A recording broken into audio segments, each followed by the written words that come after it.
we are. Do we do an intro or do we just like get into it? Like, I don't know.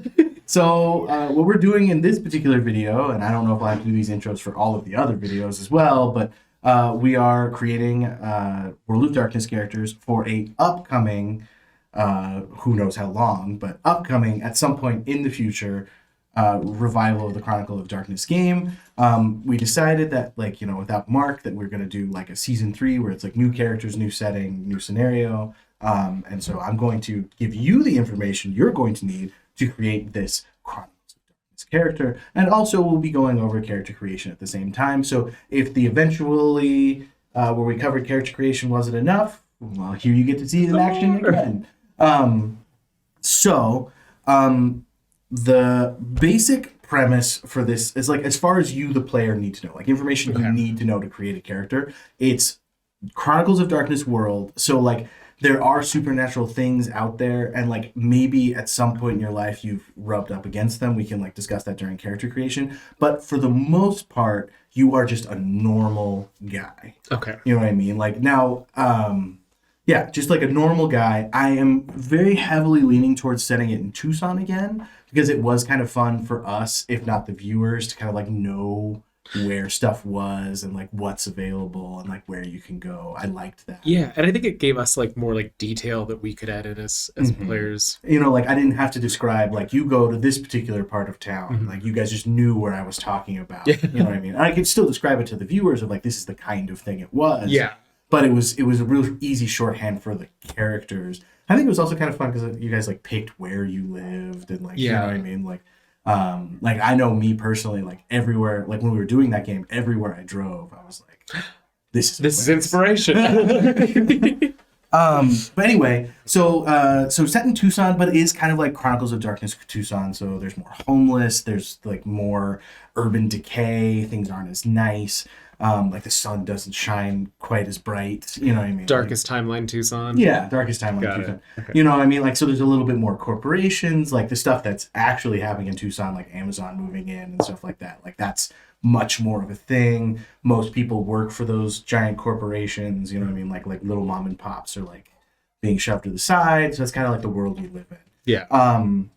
Now I don't want that to like hinder your character. Like if you want to play like a rock star or a pop star or something like that, you could just be on vacation, or you know what I mean, like if you feel like I couldn't do that because it's set in Tucson, like Paul McCartney and Diane Keaton both lived here at different times, right? So.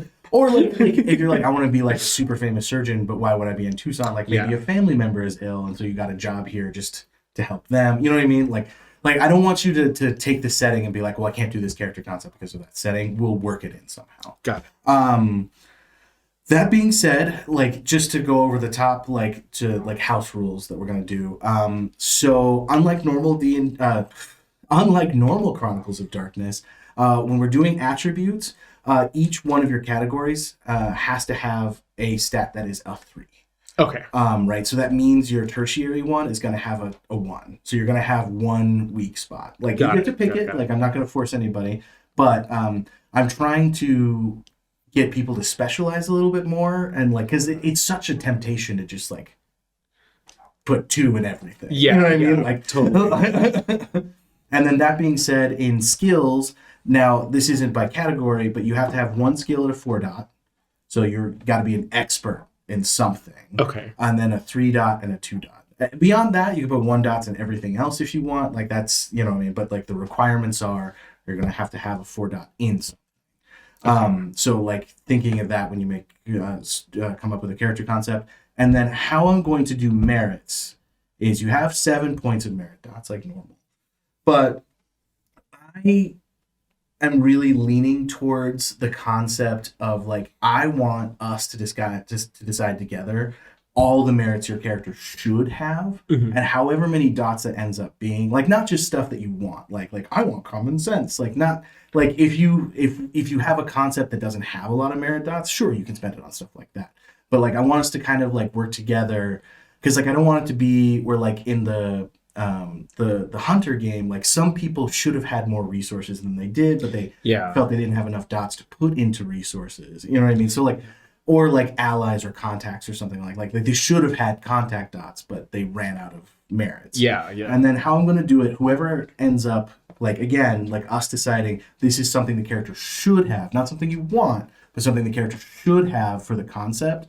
Whoever ends up with most of the merit dots, everyone else will get experience points for the difference. Okay. So if like one character's like a super connected lawyer with like a lot of contacts, allies, and resources, and that makes sense for that character, everyone else will get an experience points that they can spend on whatever they want. Okay. Don't go to sleep on Even me the now. playing field. Yeah, it's just that way, you know, like no one feels like it's unfair, but I can also let the character creation decide that mechanic, as opposed to it just be like, well, I only had 7 dots. Yeah. You know? Yeah. So those are the house rules that I'm going to do for this campaign. I know this is only your, third World of Chronicles of Darkness character you've ever made? Well, I guess 4th if you consider the child characters, but yeah. So jumping right in, Coulter. Yeah. So the step 1 of Chronicles of Darkness character creation is the concept. Now, the concept is, you may or may not, I mean, you were there for eventually, so like, but anyway, it's usually off camera that time. It's usually like 1 or 2 words that kind of like give you a place that you're working from. It's usually like a descriptor and then like a job title or a kind of person. Like, what are you thinking you would like to be? So I'm got this idea while the intro was going on that like popped into my head, of being the medical examiner. Okay. So I have like to look up exactly what that person does. like a coroner. Okay, But like you work for like the Department of Health and like you deal with like bodies that are coming in doing cause of death work, things like that. Okay. So Waldo Butters. yes, exactly. Waldo Butters. So I'm unsure if thinking of the idea of either having him be like very passionate about his work and having him feel like this is something that's important and he's like happy to be doing it, and then starting to notice oddities that he can't really figure out explanations for. Yeah. Or on the flip side of it, having him be like super bored because everything's always the same all the time, and then starting to notice oddities and not knowing what to do with them. So, like, kind of like, are you an enthusiastic dead person toucher or a reticent dead person toucher or a bored dead person toucher? Yeah, I'm debating whether like this is what he actually wanted to do or whether he just wanted to be a doctor and then ended up as a medical examiner instead. So what do you think would be the most fun for you to play? I generally enjoy having a good relationship with my colleagues. Mm-hmm. So I'm a little concerned that the boredom might lead to not having a great relationship with colleagues. And as far as I know, most coroners kind of like, they work a lot of the time on their own too. Yeah, like within an office. I mean, like there's like, because usually there's more than one coroner. Mm-hmm. There'll be like one person, as far as I know, there's like one person who was like the county medical examiner, and then there's going to be multiple people that are doing the work. Well, this campaign, I'm doing research this time around. I'm not just like flying off the cuff. So I will do some research and like maybe like if what we think goes on is vastly different than like what's like realistic, we might come back and like readdress it. I'm down. But for right now, I like the concept of kind of like a Waldo Butters happy-go-lucky coroner. Yeah. You know what I mean? Like he's like really passionate about like knowing what happened to these people. You know what I mean? Like, and maybe that's where like the little bit of the conflict is for him, is that a lot of people see it as like dead end work, specifically here.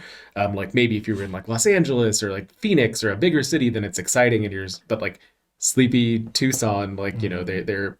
But he's still passionate about it, still excited about it, still taking it seriously. It's a lot of like dead old people. You know what I mean? Like, just determine how they died. They were found dead in their house, and it's your job to figure that out. And it's always like heart attack, liver failure. You know what I mean? Like fell down some stairs. You know what I mean? They usually know when they come in already what happened to them, and not just and like shootings and stuff like that. But like if things started to get weird, that would be interesting. So especially like because. If a lot of the other people in the field are bored and not paying a lot of attention, but he still is taking everything seriously, then like either being in a position where they don't believe him or being in a position where like nobody else is catching on kind of thing. having, which is Waldo Butters again. I mean, like, if I'm you making haven't- Waldo Butters. if you haven't watched not watched, if you haven't read Jim Butcher's Harry Dresden series, you should. World of Darkness is so good for Yeah. Jim Except Butcher. his world is like happier than this one, but a little bit less horrifying, just a tad. Like no one's head is going to turn into like a giant slug filled with teeth. But that's a very real possibility in my game. I think it's happened twice. The last book? I mean, I don't know. I don't know. It's true. The last book was dark, but this is not a book club. So, passionate medical examiner? Why don't we say passionate coroner, just because that'll probably fit better. And then I believe that, generally speaking, there was just a special that I was watching on how, like, a lot of places don't have good regulations on what you have to be a coroner or medical examiner. But I was thinking that he would have a medical doctorate. Like, Okay, so had his he went background. to school for Yeah, he's an MD. Okay. Yeah. All right. So that's the concept out of the way. Now, in this new, I almost said season 2, but in second edition, they now want us to focus on virtue and vice. Now, unlike older versions of Chronicle Darkness, like when we did Hunter characters, where it was like the 7 heavenly virtues and the 7 deadly sins, in this one, it's more conceptual. So like your virtue can be really like any kind of signifying word, and your vice can be any kind of signifying word. It's what they represent. Now, from a mechanics standpoint, remember that your virtue and vice are how you get willpower back. So you want it to be something that your character interacts with a lot. It's not something you want to avoid. Got it. But your virtue should be something not necessarily that the character likes about themselves, as much as something that fills them with purpose. You know what I mean? Like it's something that, like in like your darkest hour, like sticking to this ideal, whether it be something that's like other people thinks is stupid or not, like gives you that rush to keep going. Yeah. And vice is what you do to get through the day to day. You know what I mean? Like if you have a real bad day, what do you go home and do? You know what I mean? Like, and so, any thoughts from that description, or? I was thinking going along with the, like being passionate about the work kind of thing. On a vice side, there could be like an obsession element. Almost like a workaholic, maybe? Yeah, like I can very much imagine being put in a situation where he has to lie about the hours that he works a lot because he just gets stuck on something and can't let it go. So like ends up staying 4 hours after a shift is supposed to be done, not even realizing that he did it because he's so invested in what's happening. Yeah. And like he's probably definitely salaried, so it's not like he has to worry about his hours. Like the government doesn't care if you want to work like 120 hours, like they don't care. You know what I mean? And probably nobody's making sure that you're not doing that. Okay, but going along with that, like what is, because like we now can't go like that his virtue is like passionate, because those are very similar. You know what I mean? Like his obsession with work is like the bad side of it. So like what is like his virtue?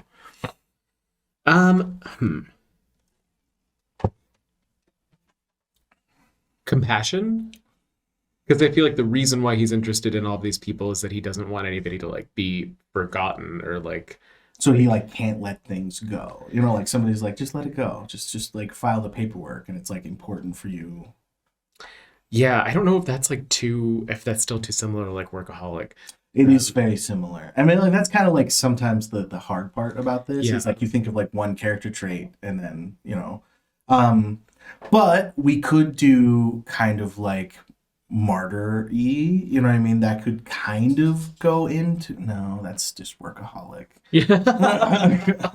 Well, and I do want him to have like a life outside of his job, but that's just like when I think in my mind of how the character processes things, when you're working on the most important moment of somebody's life, which he sees as the ending of it, then like anything else is going to be a little bit less important than this. So why don't we switch it up a little bit, make his virtue passion, right? So he's passionate about things. And then why don't we do like a vice of like insomniac or something like that, where like when you are stressed, you just don't sleep, like, and you just push yourself. So whether you're working or whether you're just watching daytime television, like, you know what I mean? Like, so your vice is more like anytime you just push yourself past where is healthy. You know what I mean? That makes sense. Like sleeping is something like you feel like it's a waste of time. Like, you know what I mean? Like, so I think that's a better vice for this character. Yeah, I think that makes sense because I also just feel like all of the workaholic stuff there's too much of a positive angle to this as well. Yeah. Like, yeah,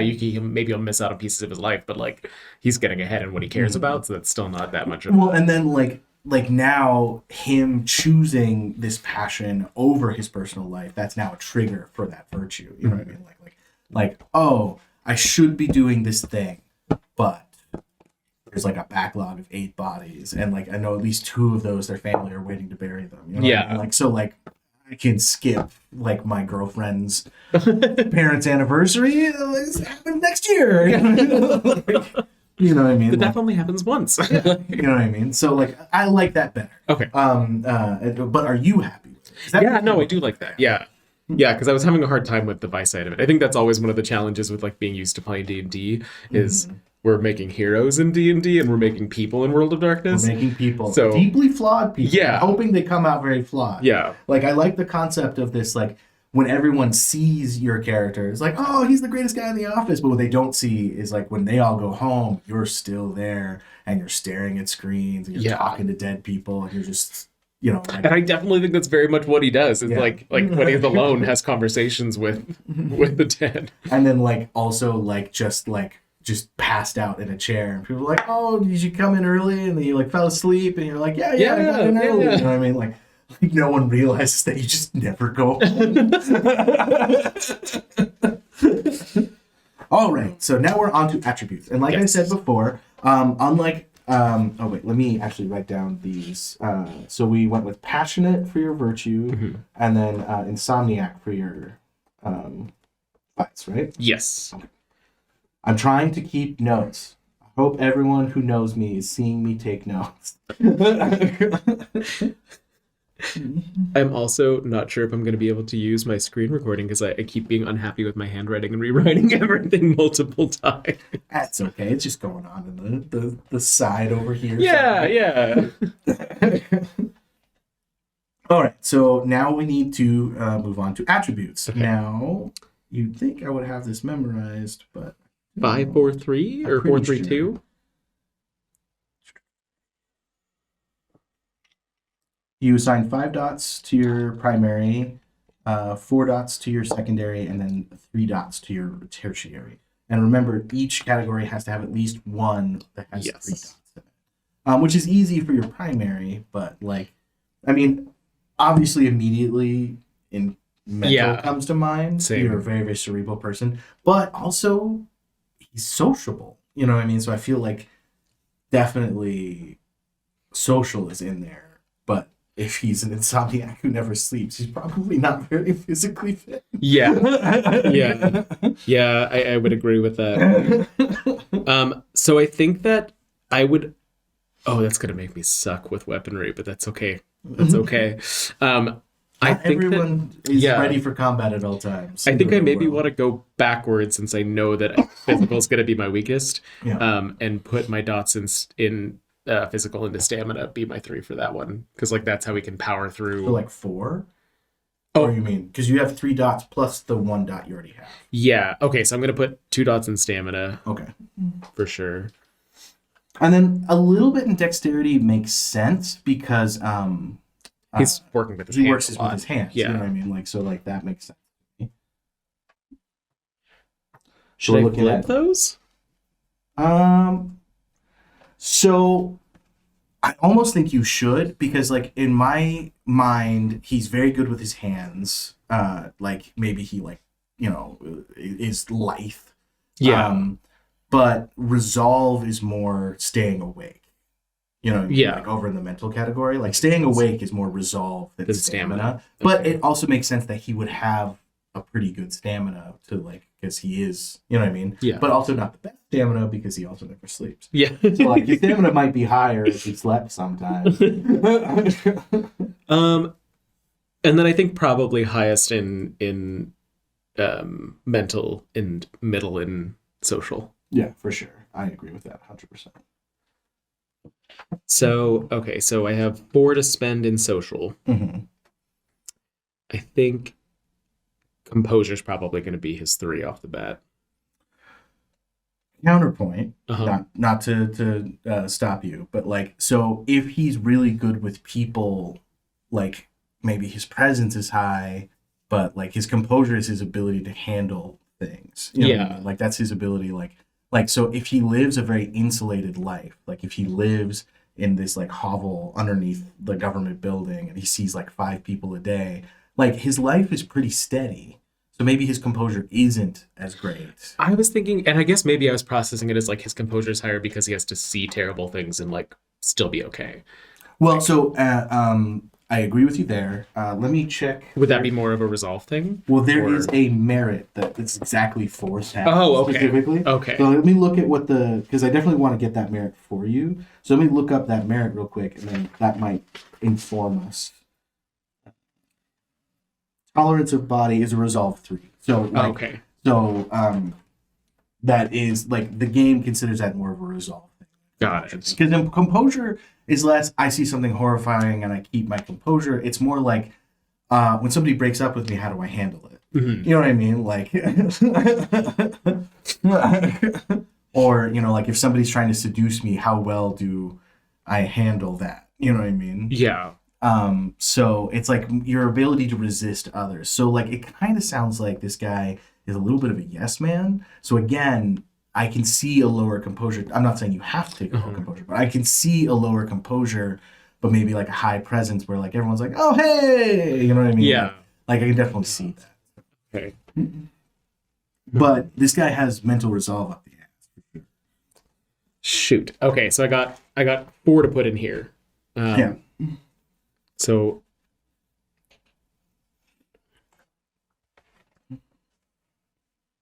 2 in presence.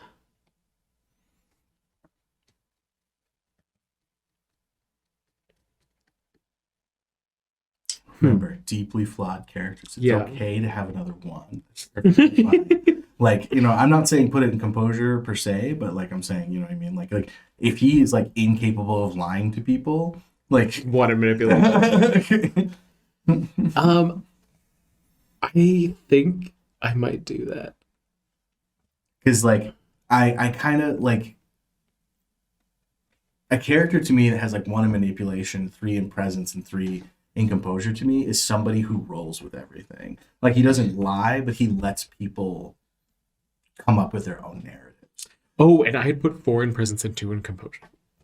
Oh, that Uh, also works. um, Also, I mean, like if that's where you feel he's at. I don't know.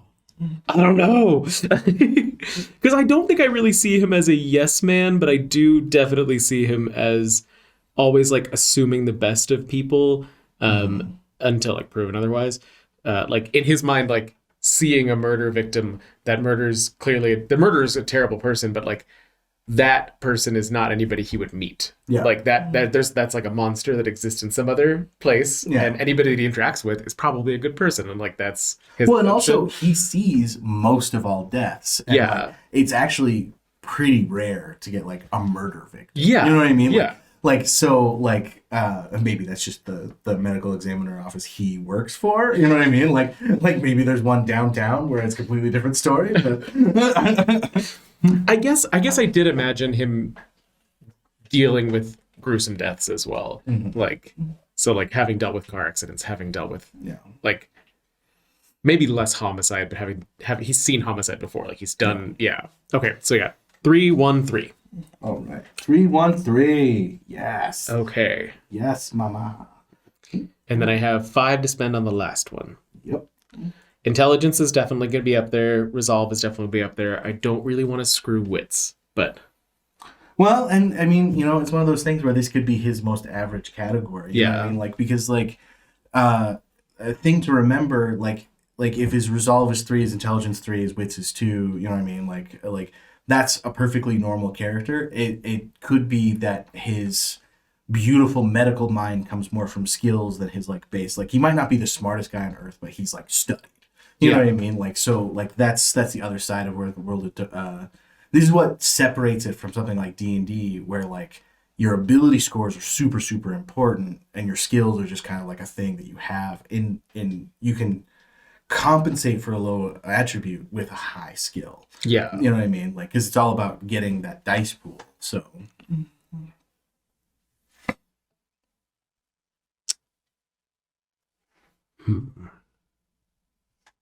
But remember, you're probably going to want to do Resolve 3 for sure to get that merit, to qualify for that merit. Definitely. Because that's like hand-picked for this character. It's like, oh yeah, look, his foot's shoved up his ass, and you can see here where they severed it with this kind of saw, and everyone else in the party's vomiting, and he's like, that's very interesting, actually. You can see with the way that the sawtoothing came holding up, they were left-handed. Oh, Remind me again. I think I know this, but just to make sure that I'm understanding, intelligence versus wits in Chronicles of Darkness. So intelligence is your raw thinking power. So like you use intelligence to let's refer to the book so I'm not like double talking myself. But wits is closer to like a wisdom. That's okay. Where it's like how fast you think. So like I mean dexterity, manipulation, and wits are all the finesse attributes. Got it. So like your intelligence is just your raw ability to like look at a situation and know it, or take your time with the situation and figure it out, or like just how much you happen to have rattling around in your brain. Like if you're like rolling for a memory or something, you would rely on intelligence. If you were trying to figure out a puzzle while being shot at, that would probably fall closer to like a wits or intelligence, depending on the kind of situation. Okay. But the main thing they list for intelligence is memorization. You know what I mean? Like that's the attribute task that is associated with intelligence. Where for wits, it's perception or like catching something that's falling. Like it's like reaction time. And then resolve is like meditation, staying awake, you know, stuff like that. Yeah. All right. So while we were on the break, while you were checking on the pups, so intelligence, the book, I mean, and like how we should be doing it is memory, general knowledge, and solving complex and difficult problems. So like, it's 100% what you would be good at. You know, Yeah. like it's like looking at a dead body and like figuring out what it does. Where wits is more like thinking on your feet, responding quickly to new information and situations, perception, and noticing details and subtle tells. But in the moment, like if you're smarter than you are wits, you'll find those same details. It's just you look for them, whereas like a wits person might just see them. You know what I mean? Got Like, it. that seems odd. You know what I mean? Like, so it's a difference between like a perception roll and an investigation roll.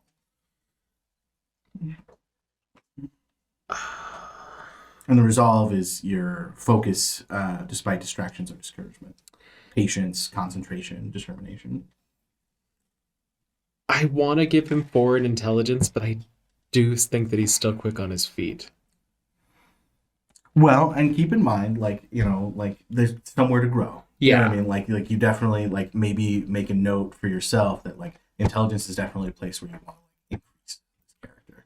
You know what I mean? So like if you end up getting like 5 experience points at the end of like everyone else doing their characters, like, well, right there. You know what I mean? Like I mean, and honestly, maybe the reverse actually give him intelligence now, and then his wits improves over time as he starts to learn to apply it. I mean, that also makes sense if he's used to taking his time. Yeah. Like maybe his wits isn't, you know, like he doesn't have to worry about reacting quickly to things. You know what I mean? So, I do like the concept of you being just stupid smart.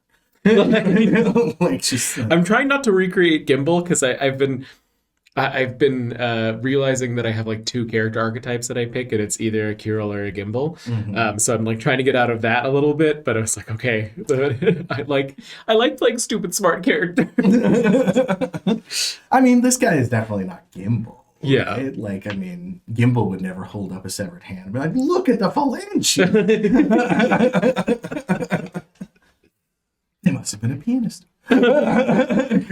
Stretching. Stretching's only on the left hand, probably a guitarist.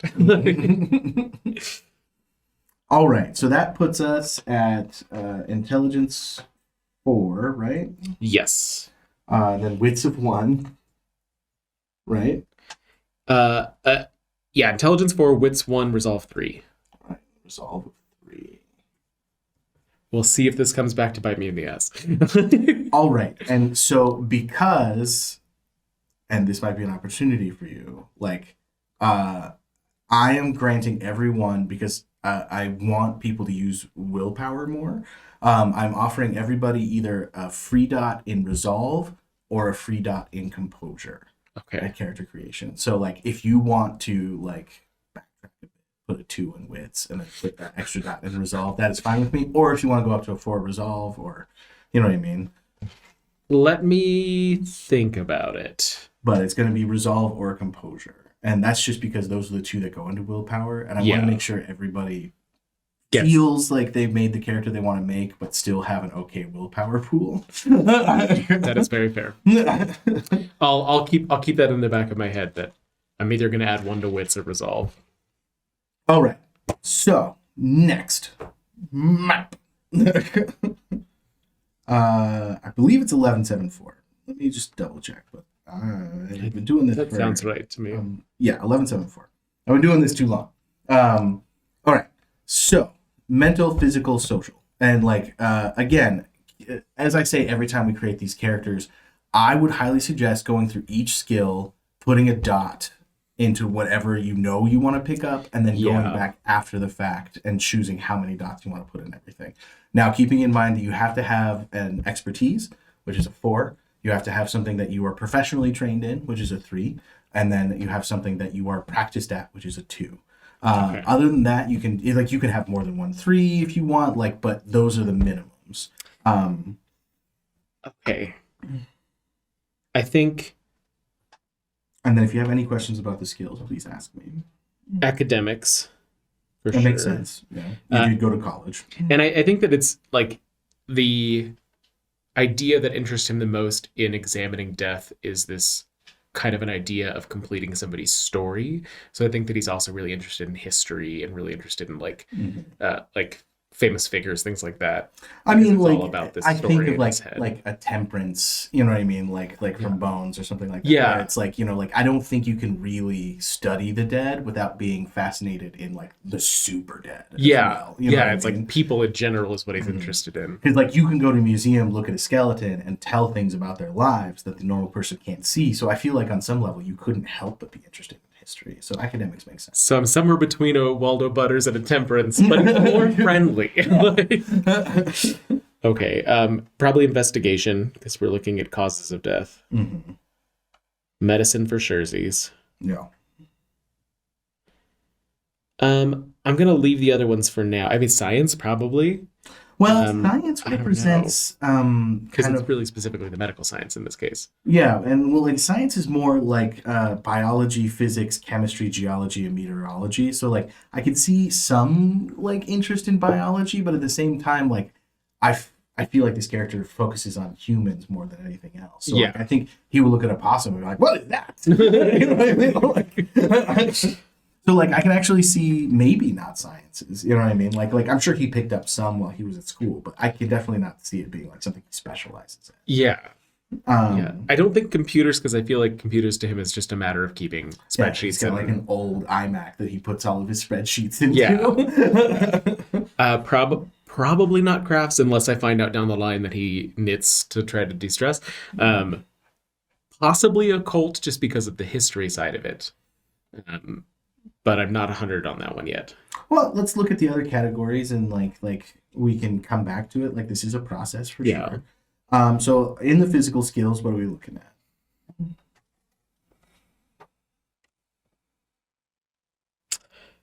Almost none of them. I think maybe stealth, because he's used to trying not to like bother people while he's down there and like not be noticed by security when he's Well, he's also there at 2 in the comfortable morning. with silence and you know what I mean? Yeah. Like moving quietly to not disturb people. Maybe he's in a adult hide and seek league that he does like once a month. Tucson is the Portland of the Southwest. I don't really see a reason that he would have anything in. I mean, the job is like police adjacent, but like I don't necessarily see a reason why he would have a firearms background. No. I can make an argument for weaponry in the fact that he uses implements like scalpels and stuff like that. I could see having a little bit of knowledge in that regard, like Well- knowing, and also knowing how a blade affects the body. Yeah. You No, know what I that mean? definitely makes sense. Like instead of like his weaponry isn't like I know how to wield a sword, is like, well, if I put the sword between those two ribs, there's That's the like word this, you this, like. this in there. You know what I mean? Like,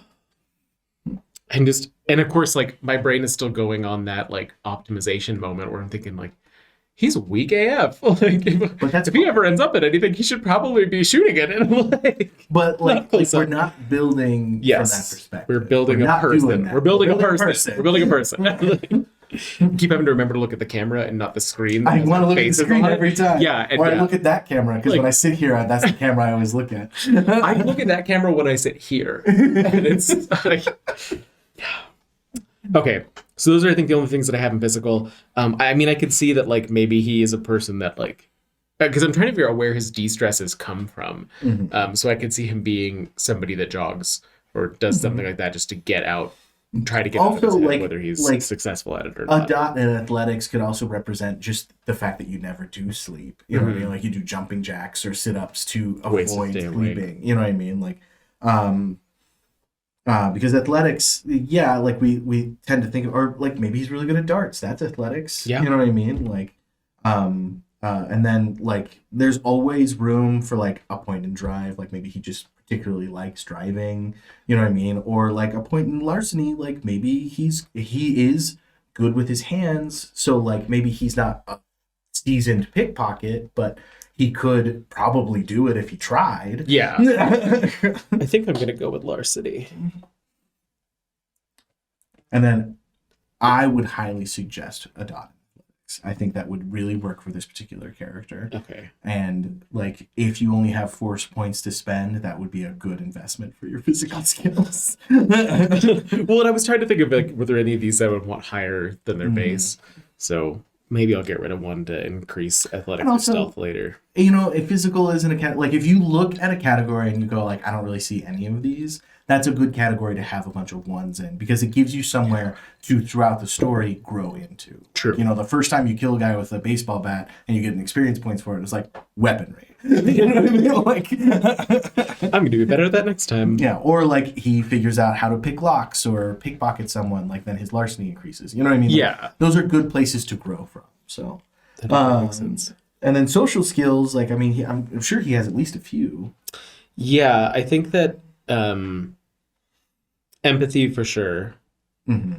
He probably has too much empathy. Yeah.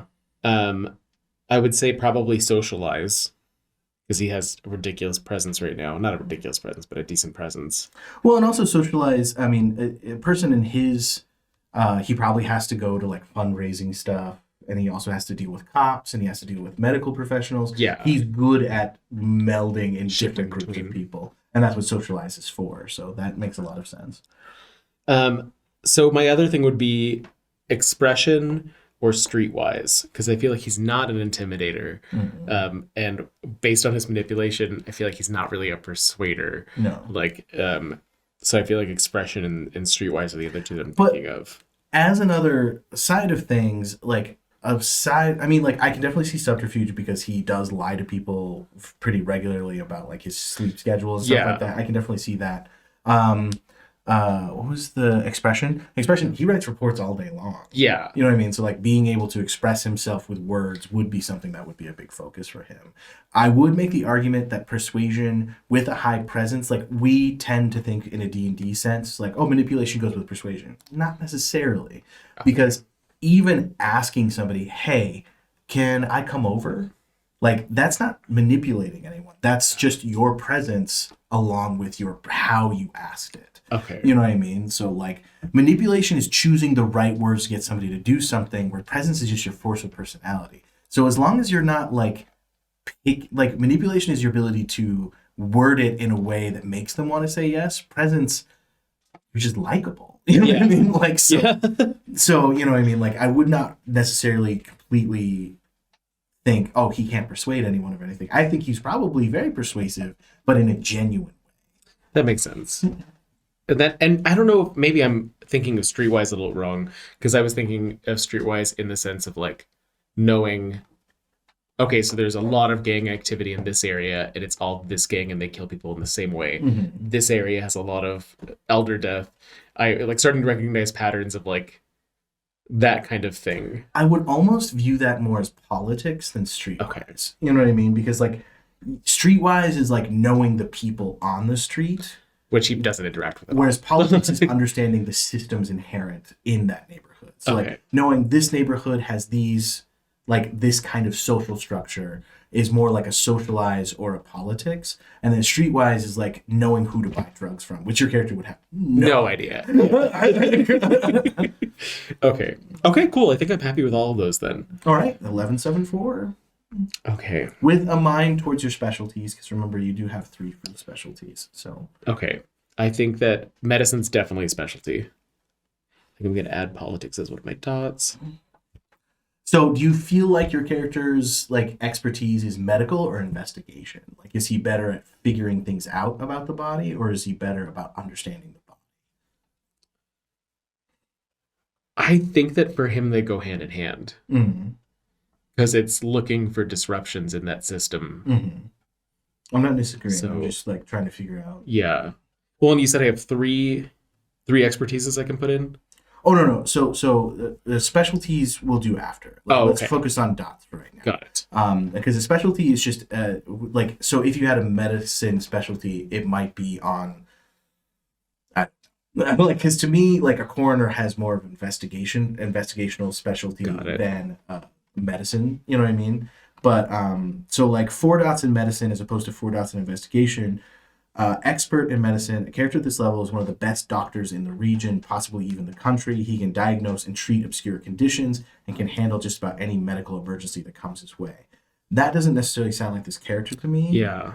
But investigation, a character with this level of investigation has abilities that seem almost supernatural. She can see connections between details that seem completely separate, making amazing intuitive leaps, and can easily see patterns in massive amounts of data. That sounds like the character to me. And that just made my decision on resolve versus wits. Okay,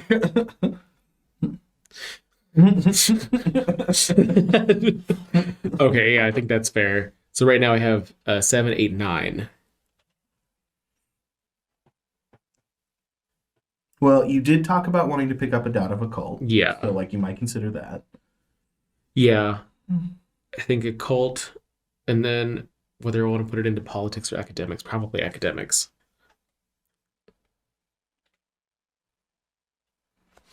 So notable skills from your mental are going to be investigation and medicine. All right. So physical, I think we're leaving as is, right? Yeah. Yeah. Because I already got 5 in social. So. So I think based on my 5 in social, empathy is going to get 2. So that's 6. That last dot's troubling. Well, let's see. We got the 1 dot in persuasion. We got the socialize. We got the expression. Animal Ken's probably right out the door. Why don't you consider? I would consider either an extra dot in either socialize or subterfuge, and I would lean more towards subterfuge because if you are not a manipulative person by nature, but you have developed that skill in order to hide this part that you don't like about yourself, it makes sense to have that a little bit higher to compensate for that manipulation, because that gives you 3 dice in that pool. So people probably don't believe you if they question you, but it also makes sense that maybe they just don't question you that much. Yeah. You know what I mean? Like it's not really lying to agree with what someone else is saying. Like, oh, did you come in early? Yes. That's not lying per se. You know what I mean? Like, I think that's fair. Okay. Yeah. I really like this. This character just popped into my head while we were talking at the very beginning, and I'm liking how he's developing. I mean, I love this process. Like, there's nothing like I love D&D, right? But character creation in D&D is a lot of theory crafting, like taking the rules and making them fit. You know, like in this one, like you just got a bunch of dots and like you don't even realize it, but like you've created like a whole person just by putting dots places. Like he has like an 8 dice pool for anything involved investigation, because like intelligence and investigation, like, and you'll probably end up getting a specialty, and that'll get you 9. You know what I mean? Like there's like some merits you can take that you might get 9 again in it. Like you walk in and you're just Sherlock Holmes about it. You know what I mean? Just like, but also real nice. Yeah, Like, real he's a nice, real yeah. friendly Sherlock Holmes. he understands people's emotions. Like sit down, like, oh, Yeah. you seem sad. Is it because your grandma died? And everyone's just like, that's so adorable. Yes. You know what I mean? Like, it is. you know, like most people would piss them off, but he's just so nice. It's hard to be mad at him. Puts people. I feel like maybe he gets the job of having to talk to the families on a regular basis. Like, he works with a lot of like real socially questionable people. He does talk to people about causes of death for way longer than they're comfortable with sometimes, but Hey, that's the job. And he probably shouldn't tell them how fascinating it was. I mean, for the branch to get that far into the brain. the force had to be immense. But again, people like him, so like it's charming, you know. All right. And he seems that he has enough of the empathy and socialize to not say that to the family. Now we got to pick your 3 skill specialties. Now remember, this is taking something that is a broad character category for your character, and like it's something they specialize in. So like with your subterfuge, like if you, the only reason you have subterfuge is because you're good at lying about your personal life, you might consider like a specialty in that specifically. Like if your investigation is super high, but it's really focused on dead bodies, you know, like then like taking a specialty there, or you know, like larceny, you know, weaponry. If weaponry is really good with like surgical tools, you know what I mean? So like if you picked up a knife, you would be useless, but if you pick up a scalpel, you can just cut somebody's like Achilles tendon.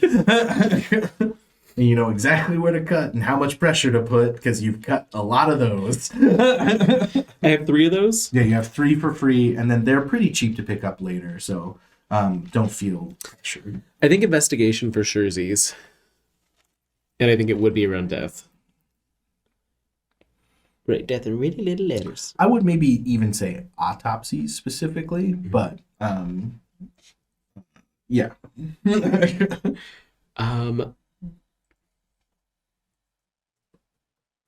I'm trying to figure out if he's more of a like real history nerd or a occult history nerd. Because I'm looking at myself and like I'm both. I'm very much into like YouTube videos on both of those topics. I follow a lot of occult and a lot of history channels. So I'll think about that. I think social. I like the idea of using subterfuge, lying about myself. So like you're really bad at like lying about anything, like just lying about your personal life.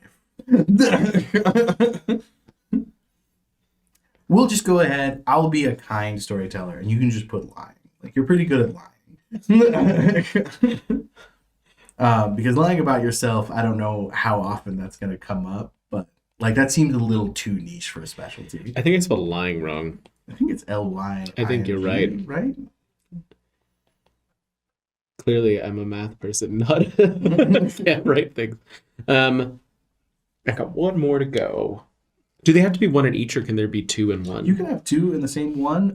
It's not always like from, I mean, not that we're doing this, but like from a meta perspective, it's always better to have specialties in things like we were talking about, like if your weaponry is like really specific or your expression is really specific, like it's usually better to have that represented because that gives you that bigger dice pool in something that's otherwise going to be a weakness for your character. Whereas like it's very tempting to put like all your specialties in investigation to like get that as many times as possible, but that also means that all your other dice pools are suffering while you have just 1 really good one. Yeah. So I think either stealth of just like blending into a crowd kind of thing, of like blending into my surroundings. So it's not so much sneaking as much as just like looking like he's supposed to be there, or weaponry in medical tools. I mean, I both work for me, whichever one you feel like. Um, I think that because he does so much with um with performing autopsies every single day, that the medical tools makes more sense as a yeah, specialty. they're extension of his arm. Yeah. Sweeney Todd. Now, I didn't see anywhere on there that he was good at musical references, so you're gonna have to cut. Academics is a 2. So for Musicals are a major part of history. so we have lying for subterfuge and medical tools for weaponry.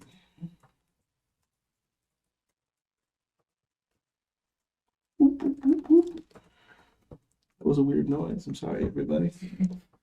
Sometimes I forget the cameras are on. I just say or do something real weird. So I mean, like almost like your professional skills are like a choice, like between academics. I'm gonna put it down as academic. It's your other specialty. For my notes of things I want to pitch at you. All right. So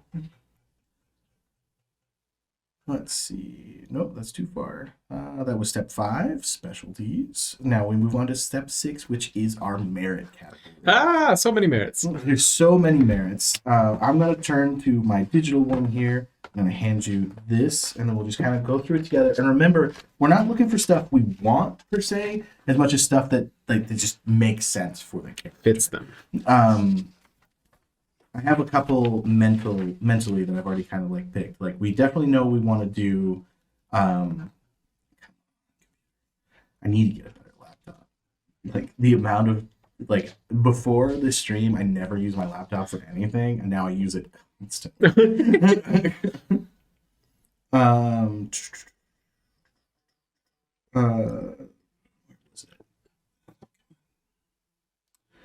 tolerance for biology immediately comes to mind. Yeah. That's the one that like you basically don't have to roll. Like if a head pops off a body and it's filled with tentacles, you can roll with that. Body horror, you're immune to body horror. Okay, so that'll be It's just a 1 dot. So, cool. I mean, That's not bad at all. I mean, like it's one of those things where all it's doing is saving you from making like a particular type of roll. Like it seems like a lot for immunity to that, but it's very fitting for him. So yeah, it fits very, very well. I'm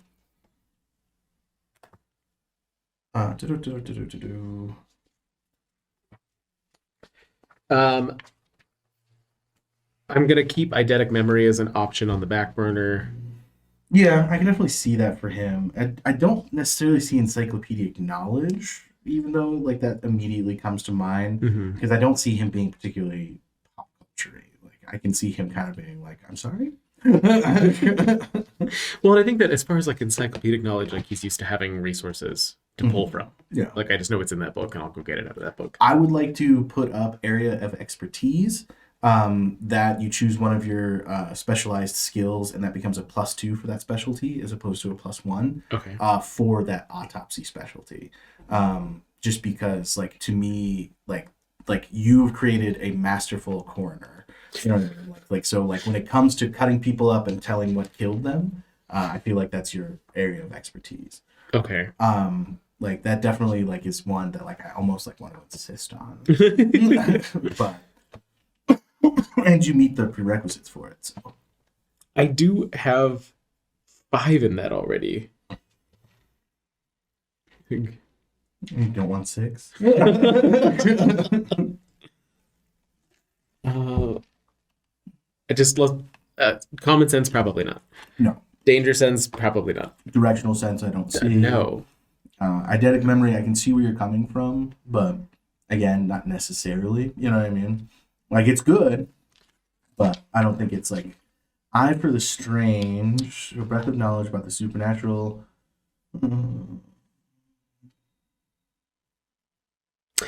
I would like to keep that one in the back burner as well, because that was part of what I was thinking of conceptually, was that he starts noticing things are weird. You don't qualify for fast reflexes. You do qualify for good time management. And that's actually kind of a good one because like cutting the time between Extended roles. So like doing an autopsy that would like you do them much faster than you would otherwise do them. Research tasks, stuff like that. I have academics too.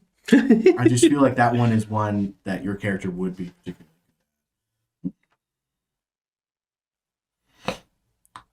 Not holistic awareness because I don't see you being particularly like into like you want to put a crystal where that has no effect on the body right now. Probably I don't know about Indomitable.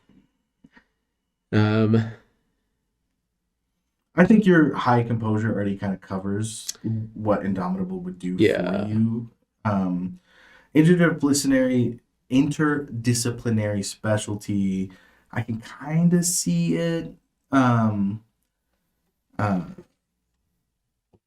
So what that would mean is like you could take that with medicine, and then anytime you use a skill that you could tie back to your medicine knowledge, you could get a +1. So like you basically have like a jack of all trades.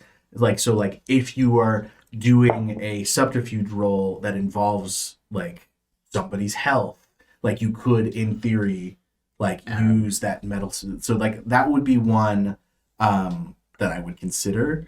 But it's up to you. I'm gonna keep interdisciplinary specialty and area of expertise together as my thoughts. I haven't written them down yet, but they're in my thoughts. All right, then you have language, which we are in the Southwest, so it just means you like know Spanish, like but you're fluent. But there's also multilingual, which gives you 2 additional languages that you have to roll like to see if you so like you're not as good in those. Library is one I could definitely see. I'm sorry, am I jumping way too far ahead? I'm sorry. Oh well, so I don't think investigative prodigy is a maybe, but not necessarily because I already have a lot in investigation. And that involves the clue system, which we don't interact with too heavily. Like I'm thinking about including it, but it's kind of it's a very it's a very good system, but it's a very system-y system for something that we usually just kind of like at our that team. Makes sense. So like that one has a very, very mechanics-driven benefit that I don't know if we would ever use. But I do kind of like library because like if you are a coroner and you have an office, you probably have shit tons of medical books. So like it would make sense to me to have at least 1 dot in medical library. You know what I mean? Multilingual, like I said. I need to get my head out of thinking of the usefulness of this character and keep my mind in. I'm thinking things that I think he has. Less like what's useful for him and just what he has. Yeah. Because remember, we're not trying to hit like a 7 and stop. Like whatever fits this character, like is what I want him to have. Okay, so library 1, and I will do area of expertise in autopsy. That was the one that in autopsy specifically. Because I don't Does Coulter know how to spell autopsy? It is spelled AUTOPSY. I was one on there. Okay. But like I don't want this character to like do an autopsy and then just like fail. I want this character to be like, I'm doing an autopsy, I'm rolling 12 dice with 9 again. It doesn't give you 9 again, but like we'll get there. Yeah.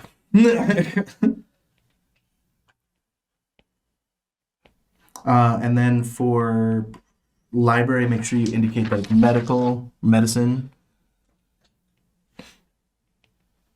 They give you such a little tiny space to write these in. And then like I don't know if you want to like just put a second X next to investigation to like indicate that that's the one that you have with your area of expertise. Got it. Okay, so where were we? Indomitable, no. Language, maybe. Library. See, like language or multilingual is again one of those things where the character could have it, but I don't know if it's inherent to the character. I'm not sure yet. I'm not, because I think that he's not interacting with people enough necessarily to have it unless it's something that is just part of his background and interest set. Mhm. So Um, patient I can see, but again, like not necessarily. When taking an extended action, you may make 2 additional rolls above what your attribute skill allows. Your character has extensive. I mean, professional training.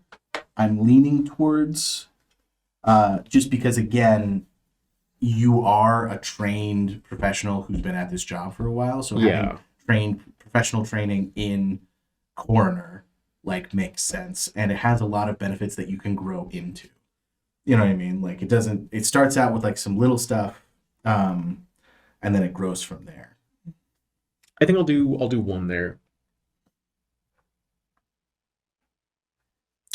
And so for doing 1 point in that, you get for free 2 dots in context, but they have to be related to your field that you work in. Well, I'm thinking for that, it's like the hymns of 2 other offices. Like like he met them at a conference, and then they became friends, and then they started talking about the oddities that they've each seen. I mean, like with contacts, like it's groups of people. So like it could be that you have contacts with the police force, and then you also have contacts with, say, funeral homes or something like that. I don't think funeral homes make sense, but like the greater medical community. You know what I mean? Like that makes sense. Yeah. So like when it comes to getting into a hospital or getting like police records, you have contacts. Like, and I also kind of like the idea that you have like a doctor who works graveyards, who like you got a doctor and then like maybe some desk jockey police officer, and you guys are all just like the midnight crew. Yeah, I like that a lot. You know what I mean?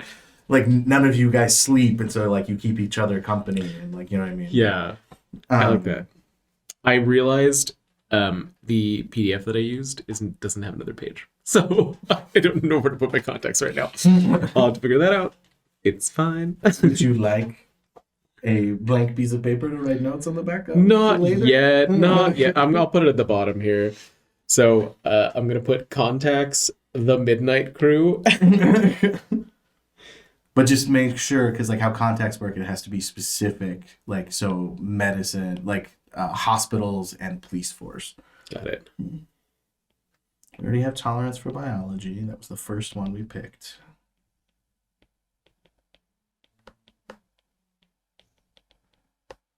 Don't need that one. With professional, you need to pick 2 skills that are your asset skills. Investigation and medicine immediately come to mind. So, with which one? Professional training. Like it comes with, so like as you grow in that, it will refer to your asset skills. Got it. Your asset skills for that would definitely be medicine and investigation. Okay. And I actually think that's what the boxes are for, ironically. It's actually for 9 again, not for whatchamabobble. I should be writing all this shit down in my notes, but I figured I could do it. Well, and I can just I was gonna send say this you to can you have afterwards. send this to me and like. Okay, so I believe that puts us through all of the mental ones, and now we're into physical merits, and we're gonna kind of fly through these because I don't think a lot of these apply to you. So okay, real quick. So trained observer is one that's a maybe, but I don't necessarily think it's. I think the professional training kind of covers the trained observer part of it. Yeah. Yeah. And it's also specifically for perception, and where I feel like your character is more of a, okay, let's sit down and like find the clue, as opposed to he walks in and sees it. You know what I mean? I would agree. Okay. I think he's the kind of person who's like, okay, here's a crime scene, so we're going to set it into a grid. Everyone your particular grid. Don't skip to the next grid. There might be something shiny over there, but make sure you finish with the grid that you're currently on before you move on to the next grid. It's always the one you don't expect. Physical merit, ambidextrous is not inherent to the character. Automative genius, no. Crack driver, demolisher, double jointer, fleet of foot, giant hardy. Keep on going. Greyhound, definitely don't like chasing people. Iron stamina, like if the one we did take didn't exist, I would consider that one. But you already have the tolerance of biology. So I feel like Iron Stamina in the old version, that would be what you would take to represent that. But in this one, yeah, definitely not a parkourer, right? Doing a lot well, of so parkour. the only thing with Iron Stamina that I might come back to is that they're able to ignore up to a -2 modifier brought on by fatigue. So if he's an insomniac, that might come back. Uh, maybe, but I don't think it's inherent to the character. I think like because it's a vice, if you had That's true. you're kind of working around your vice. Yeah. So like if you had Iron Stamina and you say, "Oh, I just don't sleep, but I don't take the penalty because of this," like that's not really a vice. I don't think he has parkour. I can't see him being a particularly quick draw, relentless, seizing the edge. He's not a lot of chase scenes going on. No. I don't think that he specializes in sleight of hand, so I could see an argument for small framed if you wanted to be real short. But again, not inherent to the character. Waldo Butters? He was very small. Yeah. It seemed to He's small. Yeah. And he had a one less health box because of that. I mean, if you want to do small frame, the only requirement is being under 5 foot. So I think he's under 5 foot. Moving into social merits, there's something that could be said for allies. Like I'm almost kind of like I like the Midnight Crew a lot, but that feels more like allies than contacts to me.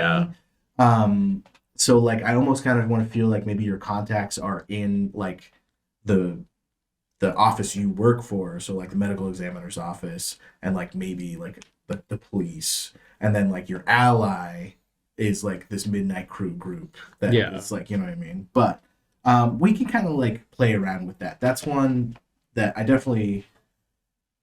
really like the idea of you having allies Midnight Crew, and it's just being all these people who work in similar fields to you that all work we just talk to each other a lot, and so like those allies are useless during the day because they're all asleep. So like if you're awake at like 9 a.m. and it's like, well, let me call. Everyone I know is asleep. You know what I mean? Like I really like that concept. So and that to me too. So definitely like maybe dog ear an ally for the Midnight Crew as opposed to contacts, but.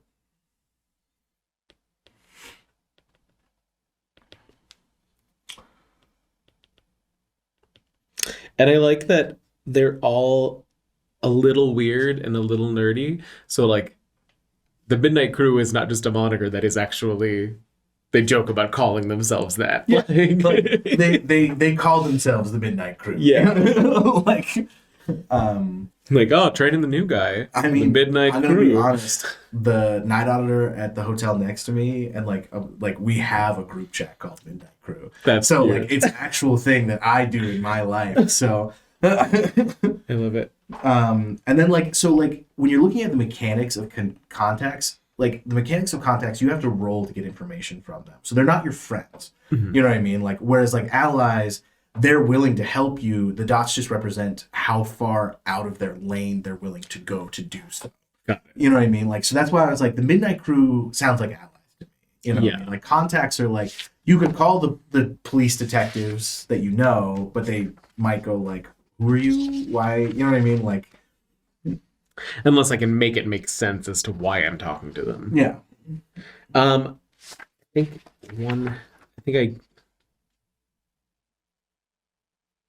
I did professional training as a 2 dot. Should that just be a 1 dot? I mean, you could do 2. I mean, it's up to you. Like, I feel like, I mean, what does it say for 2 dots? Continuing. When I make a roll with the asset skills, I get 9 again. No, I mean, like, it's continuing education. I feel like I feel like you're the head medical examiner, or at least the night guy. You know what I mean? Like, so, like, I feel like you might have a boss just because they're better at the politics of being in the governmental system. But, like, I feel like when it comes down to a hard case, everyone wants you to do it. You know what I mean? Like, I think you're the genius at the medical examiner's office. You know what I mean? Like, and like, sure, you're in the Midnight Crew, but it's just because you never sleep. It's not because you wake at night. It's because you just never sleep. Which is, they'll still call me at 11 or 12. Okay, so I'll do that. Allies, would you call the Midnight Crew 1 or 2? So I mean, we can start with one, and then like it could be something that grows because like I feel like the Midnight Crew, while they're your allies, like it's a social group. Yeah, like, we've all been real normal. so like with they each might other. like let you into a building that you're not supposed to necessarily be in because they're your buddy, but I can't see them like risking their job for you. Yeah, You know what I that mean? makes sense. But it might be something that through the course of the adventure that group grows. You know what I mean? Like because it's not only what they would do for you, but what they're capable of doing for Yeah. you. Like that's what the dots represent. So like that might get stronger and stronger as we go. Um, That makes sense. Alternate identity. I don't really see you having two lives that you live. No, Anonymity. I don't see you living off the grid. no, and I feel like he's had to do press conference things before to like discuss. Yeah. Barfly, I don't see either because I don't see you going to a lot of bars. Closed book, I don't see either because like I feel like that represents somebody who's good at like hiding themselves, and I don't Well, think that's you. yeah, not a very private person. The other thing he lies about is having been there. Like, I don't think anyone, like as far as fame goes, I don't think anyone knows who this guy is outside of the people who need him. yeah, I don't see him being a fast talker. no. I don't see him being a fixer. I can get you drugs. I find drugs in assholes all the time. We just gotta go find an asshole. And this is actually kind of like an interesting thing. So membership, hobbyist clique, membership in a clique, all members must possess this merit at a chosen skill 2+. Your character is part of a group of hobbyists that specializes in one area. Like I'm thinking for like Midnight Crew, like a club, a coven, a political party, or any group brought together by a common interest. What if the Midnight Crew was a bunch of really late night workers who all were occult enthusiasts? That's cool. Right? Yeah. I like that a lot. And that ties in why he has his occult background is like it started with history and then finding these people got him more into What that does mean we'll have to move one of those academics to a cult. okay. Because it does require having a chosen skill at 2. I'm okay with that. I think that fits the character really well. And like instead of it being allies, it's literally this group that's like, yeah, like you send out a text, hey guys, just saw something with like a goat head. What are we looking at? It's just like So should I get rid of allies and do hobbyist click instead? there's no reason that it couldn't be both because the allies might be like a couple of guys who you're really close with, and then the hobbyist clique can represent a group of, you know what I mean, like a larger group that you belong to. Like it's a Discord server. You know what I mean? Like, and you have like your guys' little corner that you hang out in and chat through DMs or whatever, and then like there's the greater. Like I really like that for the character. I do too. And I feel like that also might be why like he knows that he's not necessarily going to be believed if he brings up some crazy stuff because it's common knowledge that he's interested in these paranormal ideas and whatnot. But it's not necessarily something like his coworkers know about. Yeah. You know what I mean? Like he's just in a clique that talks about it. Okay, so moving on. I don't see him being particularly inspiring. I don't see him necessarily having an iron will. Plus, you don't qualify for that one. I don't see him having a mentor per se. Like, definitely not somebody who's still in the picture. No, yeah, maybe when he was coming up he did, but like they retired. Mm-hmm. Like he may have had a mentor in his childhood, but I don't think it's enough to qualify as a merit. Yeah, for sure. Definitely not in a mystery cult. Yet. Definitely not a pusher. Resources. I'm thinking like maybe 2 dots. Like you live comfortably, but like he's like solidly middle class, doesn't spend a lot of money on things. 2 dots. Yeah, especially if he's like single and lives alone. I mean, that might even be 3 dots then if he's like upper middle class, just based on the fact that he doesn't have a lot of things he's paying into and an apartment that he barely. He just needs a shoebox of an apartment. Yeah. You know what I mean? Like. It makes me think of 30 Rock. Like, you have $12,000 in checking. Where am I supposed to put it?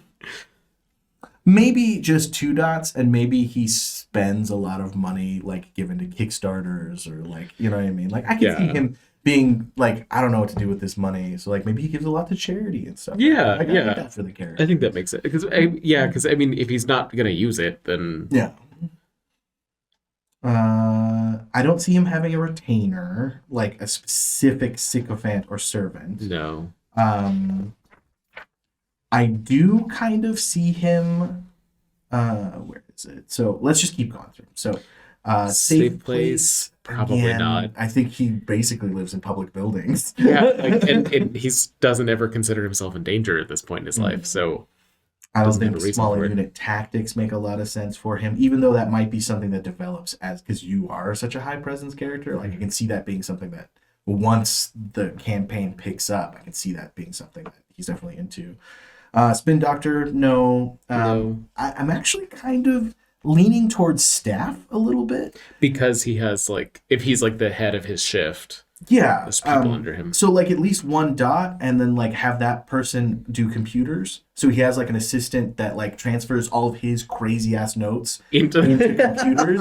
You know what I mean? Like, because his job does involve computers, but he's just useless at them. So he has an assistant who does all of that stuff.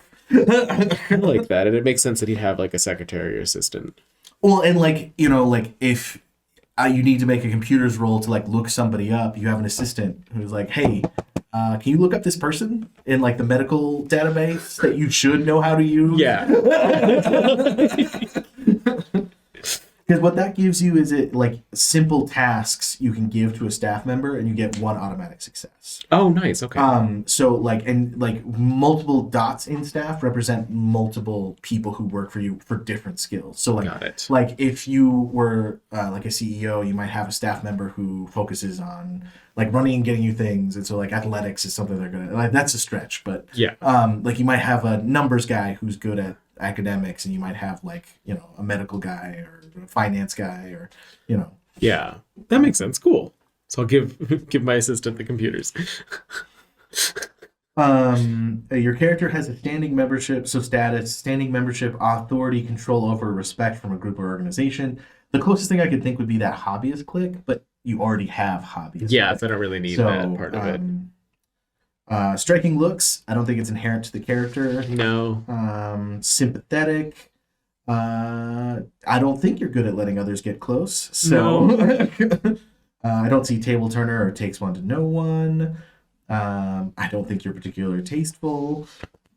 I don't see a true friend, and I don't see untouchable. Nothing in your backstory has shown me any supernatural merits, so we're gonna like zoom through those. Yeah, I think so. The supernatural merits of aura reading or automatic writing, neither of those. And I do think that at the beginning he considers occult fun fiction. Yeah, like I don't think he's psychic at all at this point in the story. I don't think he has any fighting merits. No.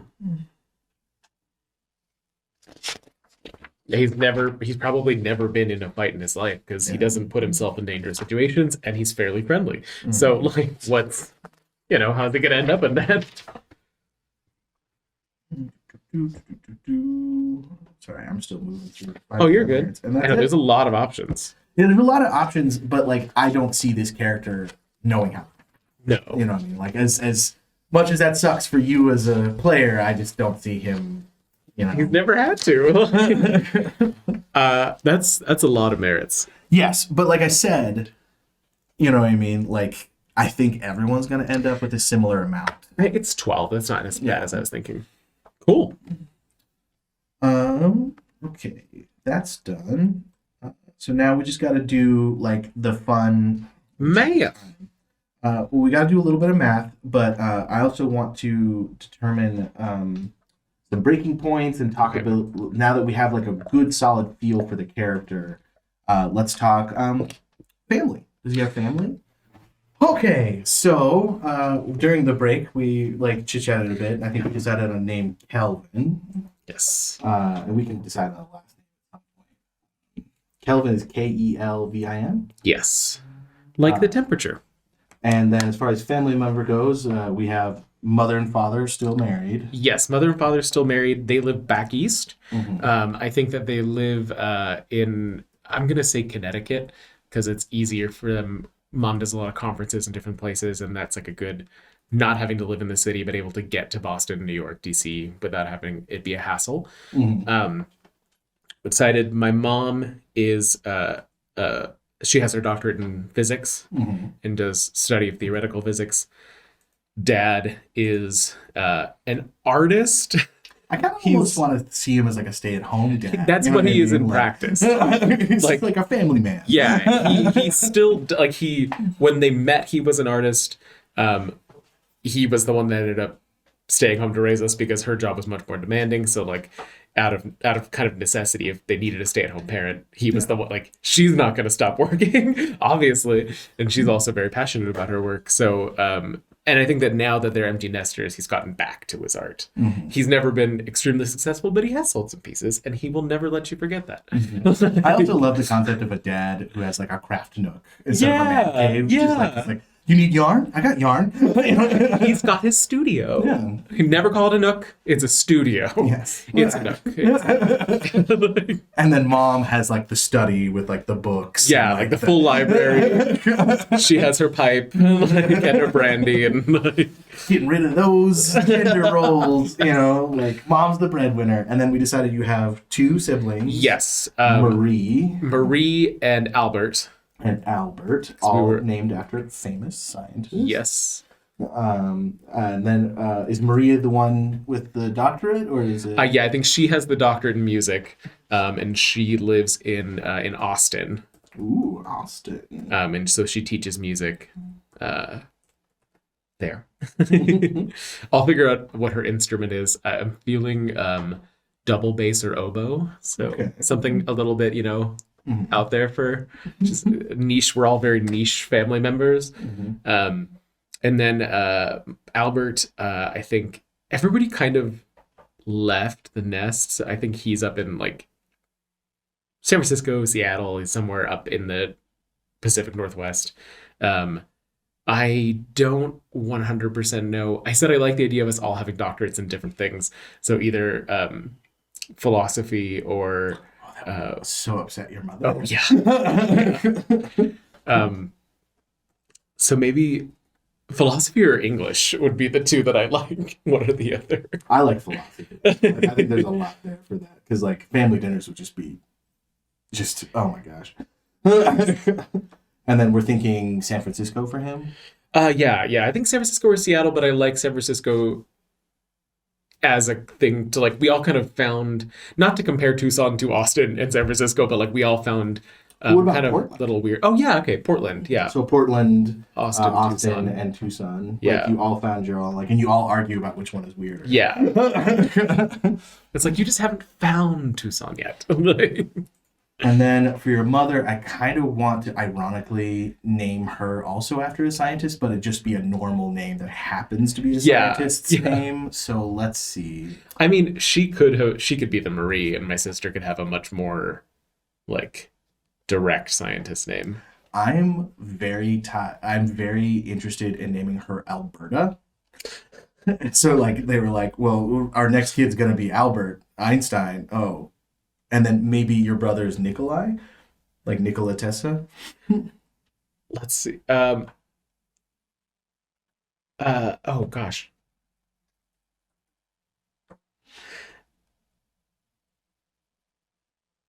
I think maybe sticking with like maybe my brother is Ross. And he's actually named after Rosalind Franklin, who was the female scientist that took the first photo of DNA. So his name is Ross because it's. And she's Alberta. Yeah, Alberta. Yeah. And then I want your dad's name to be Nick, but like your mother refers to him as Nicola. Yeah. But his name is not Nicola at all. But like she likes. It's not even Nicholas. Like it is just Nick. But your mother insists, we're all scientist names. Isn't that fun? It's a theme. Whenever we have like big family reunions, she'll make the name cards for us, and each of our name cards will have a picture of the scientist next to the name. She's very into this and very type A. And she's also very retired. Yeah. I don't know if she could ever really retire. Like, she's retired from academia. Yes. Because that's a nowhere place. Yeah. To be, you know what I mean? Like, so she's into pure theoretical physicist, which means she does a bunch of equations in her garage. Like, which also was funny that I don't have a computer skill, and she probably is actually really good with computers. Like you're the one who calls her when you need to set up your email account. It's like, hey, Mom. All right, so that's your family out of the way. Are you the middle child, the youngest? Yeah, I like middle. Okay. So like Alberta's obviously oldest because they gave her the most obvious scientist name. They weren't sure if they're gonna have more at that point yet. So yeah, and then Ross is like they were hoping for another girl because girls in the sciences. You know what I mean? Like, I like that a lot. Yeah. And then they got Ross. All right. So I also have a spot here for friends. Now these should be people that live in your area. Like, unless you have a lot of online friendships, in which case there could be others. But like, the Midnight Crew guys come to mind on this one. Like your allies. But who are they? You know I want the police officer one to be Barry. Barry. Okay. And I think he's the one that got me into the occult group to begin with. Mm-hmm. Did we say that on camera? Yeah, I think we did already. Yeah. That is, yeah. He's the one that got me into that because we ended up at really boring crime scenes that were like they were pretty cut and dry, and we were just there for formalities, and like the detectives were actually like filling out the last list and whatever. But he was a patrol cop who like leaned over to you. Yeah. We kind of started our friendship through there, and then he introduced me to the others. Insanguination? Come on. There's at least 3 vampires in Tucson. Clearly. Yeah. I hadn't figured out the family lines cross. Definitely one of them is oh my God, low prices are our priority. Tucson Appliance? Yeah. The guy, the Steve Christie. That's Steve Christie, the car guy. If you're in a pickle, drive for a nickel. What is his name? I don't know either, but I know exactly what you're talking about, and they look similar. Yeah. So like he's just determined that all of these guys who just never seem to die or slow down are 100% vampires. Oh. All right, and then one more for the Midnight Crew, who's your friend. Gosh. It doesn't have to be a doctor. It could be anyone who works nights. I kind of like it being a doctor that generally works in the morgue. Maybe that's too close to me, but... well, because you're a medical examiner, so you're more like when people need... But I think medical examiners generally handle like the city morgue, like all of it. So... I mean, he could definitely just be a doctor. I mean, like I don't know enough about hospitals to say this for sure. But I don't know if like a hospital would even necessarily have like a coroner for that particular morgue. I mean, yeah, because like I don't know if they have a doctor in the morgue. Yeah. But they have like a morgue, obviously, because people die there a lot. But I can definitely see the doctor who just works the graveyard and does a lot of the sign out kind of stuff. Yeah. I'm gonna go with Catherine. Catherine. Okay. Woman. Yes. Do I hear wedding bells? Your mother says. Very gay. Oh, that's right. I keep forgetting. Could you impregnate her? You're both. I mean, I'm just saying you completed doctorates. Yeah, you know, like together. Do I hear physicist? Lord knows your sister's never gonna give us grandchildren. But like for her, it's not like I want to like be with the grandchildren. It's like I need more children for my legacy. Yes. You know what I mean? Like, the name can't. She doesn't want to be a grandmother. She just wants you to raise another scientist. And I like that we all have hyphenated last names, and hers is the first name. Yeah, she's definitely the power player. So Catherine, she's an ER doctor probably. Yeah, I'll go with that. Because like I can't think of anyone else who would work overnight, but. Yeah, I mean, I think every department in the hospital, if it's anything like ICU, would have an overnight person. Like, and I kind of want to say she's at Banner, yeah, which is the teaching hospital, because like maybe you guys met while you were, you know what I mean. So like she's like an older friend who you've roped into this occultist group. Yeah, you know what I mean. Yeah, Barry brought me in, and I bought her in. Yeah, because her and I had like shows that we watched together. and we got into a lot of paranormal shows. Yeah. And then I was like, "You're gonna like this." You know how you wished there was more of that show? Yeah. There is. All right. So that's kind of like some of like the housekeeping out of the way. We know who your connections are in Tucson. Do you have anyone else you want to think about? I don't think so. I don't really think that there's. I mean, like he's friendly with his neighbors and things, but they're not close. Because I can see like the life he lives, like not being close with coworkers or neighbors, because then they would notice the discrepancies in his schedule. Yeah. You know what I mean? So like he's friendly with coworkers, his coworkers like him, but he kind of keeps a distance from them. You know what I mean? Like just so. I would agree with that. Why are you always here? You know what I mean? Like, and ironically, every time they invite you out to do a work function, you're like, "Oh, I just gotta get some sleep. I've been working such long hours." Yeah. You know? I can't do it. I can't do it. I think he lives in my area, like where I live now, because he got we're in Sam Hughes is more like that way. No. In between Sam Hughes and but I think it's probably where he lived in college and he just never moved because it worked. No. Like it's maybe even like converted to like student housing now. You know what I mean? Like it's like it's just like his rent has never changed because the landlord just likes having such a quiet tenant. Yeah. And I think it'll be like I'm kind of tempted to just give him my own situation here where it's like a 2 or 3 bedroom house in a college neighborhood. And exactly that reason where they were like, "You never asked me for anything." Like, all right. So now we kind of have to determine what constitutes breaking points for this character. So like this is where we get into like a little bit more of like the moral side of things. So there's a series of questions I'm going to ask you.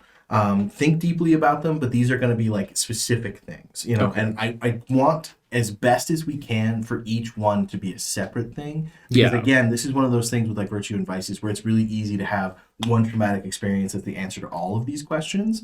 But I want to try and avoid that if possible. that's understandable. Because this gives me more options to pull from your backstory. All right. What's the worst thing your character's ever done?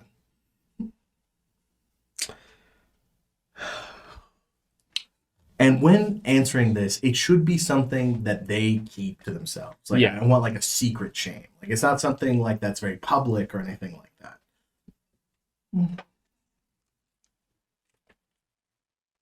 Oh gosh. These are heavy questions. Yeah. And What's the worst thing he's ever done? we can talk it out. Like, Yeah. if you have thought processes, we can like workshop it together. Don't feel like we can't. I'm trying to think of like something that got him into the line that he's in. Like blaming himself for somebody's death as like a teenager, and like fully believing that he killed this person. I'm trying to think of like what circumstances would he realistically be him that he believes that he killed somebody. One that comes to mind for me immediately is like maybe there was a lifeguard that died, saving your life, and like if you had been a better swimmer or something like that. I wonder if maybe in his residency, there was a patient that either he misdiagnosed or gave the wrong medication to. You know what plays perfectly into his character, right? So he was in residency, right? He was in charge of these people's lives, but he was also like trying to maintain a social life. So like he was like, it was the end of the day and he rushed through it. And then like if he had just taken 10, 15 more minutes to really think about it, he could have saved that person's life. But like, so that's now why he like can't let things go. Like he has to constantly obsess over every small detail. And I think that ties into as well. I think it would maybe be so like a misdiagnosis that led to the wrong medication, so that it wasn't that it was negligence that killed him, but something that he actively did because he didn't spend enough time with it. So like he gave them rushed. the wrong thing. Yeah. That ended up killing them. And nobody ever realized it because they were already sick. Like they were already kind of on the decline, and he knows that he could have stopped this. And also that ties into, for one, like spending much more time on ensuring that things are done correctly, and for two, this idea of telling of ensuring that the stories of the dead are told, because nobody knows what that person's story really was. Yeah. Like nobody knows that he was the one that actually is responsible for their And he death. can't really let it get out because then he can't do what he's doing. Yeah. You know what I mean? Like, because like if people like if he loses his medical license, like Yeah. you know, Yeah. Yeah. So I think that's he rushed through paperwork and it led to somebody's death.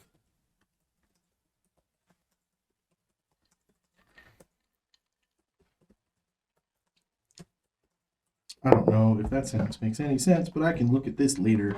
All right.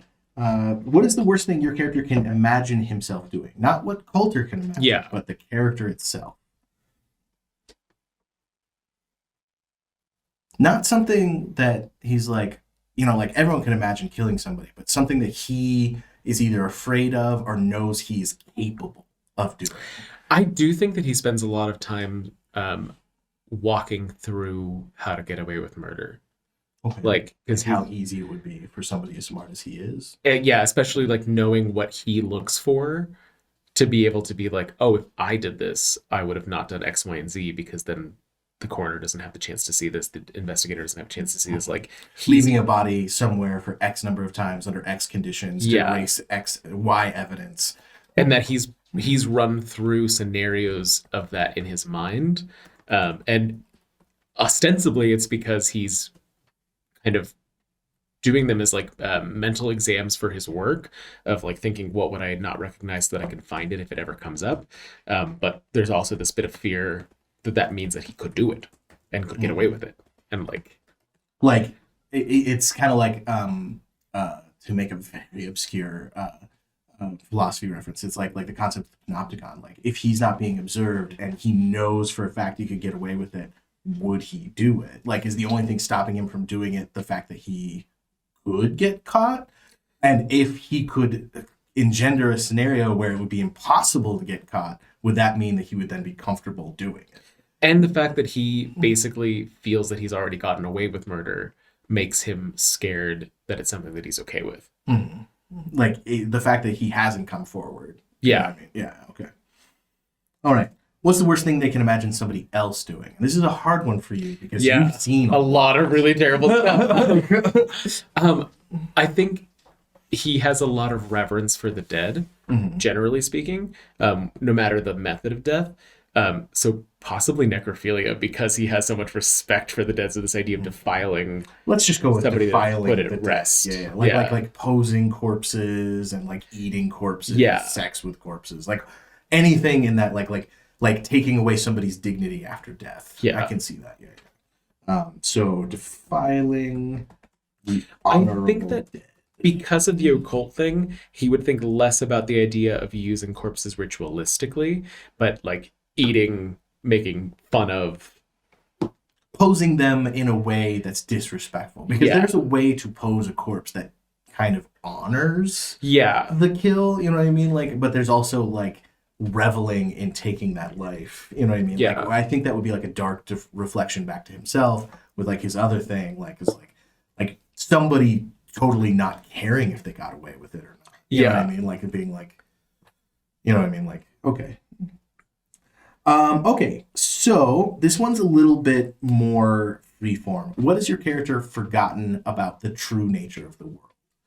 So, like, this is like, was there maybe like he saw a vampire kill someone when he was really young and he's forgotten about it, but it's like deep in the back of his mind? Like, what has this character brushed up against supernaturally that they have either repressed or like purposely looked away from? I think that there's probably otherworldly things with my mom's research, because she wanted all of us kids to be involved and like interested in it, so she'd take us to things. So like getting to see a particle accelerator fire, getting to see like lots of the things that she was doing. Some of it you can't physically see because of the way that it's encased and whatnot, but being close to this really high energy, really world shattering work, I think that seeing either another world entirely, like getting a glimpse through the portal kind of deal, or seeing creatures that feed on that energy, or seeing I mean the God Machine comes to mind in that regard. But Just like a slip behind the curtain yeah, that drove you mad for a second, and then you just like and hard pulled back. is maybe the reason why none of the kids went into physics. That's a good point. Like we all got like this moment shut all of us off. As a counter, maybe it's something that's never talked about anymore, but like maybe that's an obsession of your mother's specifically. You know what I mean? And it's something you know that if you went through her research, you would find it there. So like you're real hands off about it. You know what I mean? Like it's something that like deep down inside, you're like, I can't talk to mom about certain topics because I can't handle it. You know what I mean? Like the true nature of the universe. And if we would have been if we would have gone into that line of research that she went into, this is something that we'd be talking about all the time. So we were all young when it happened.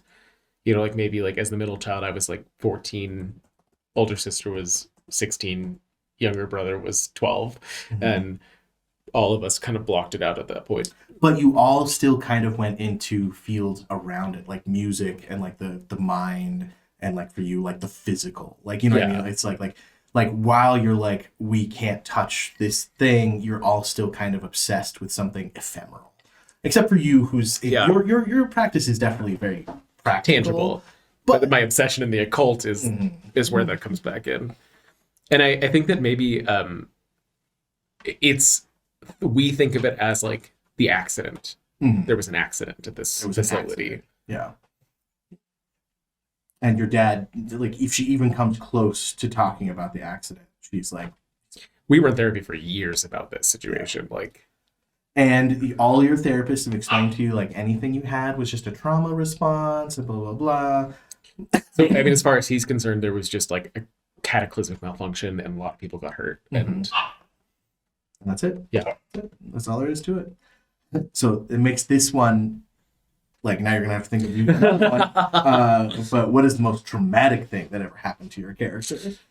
Oh, gosh. So that's something you forgot. That's something that you, as your character, never think about. Yeah. Shoot. Damn. I mean, would the memory that he replaced it with count?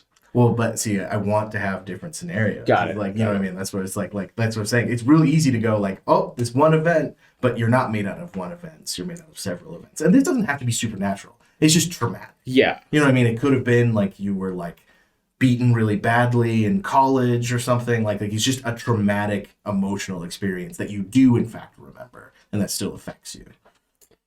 So I think maybe something that is what got me into medicine before that patient accident got me out of direct contact medicine was watching. So either I don't know if this would be traumatic though, because it'd be kind of triumphant of like either like one of my siblings or one of the parents like almost dying and then being there to give them CPR and like bring them back to the thing. I agree. That's not traumatic. Yeah, really. it's more it's more heroic than traumatic.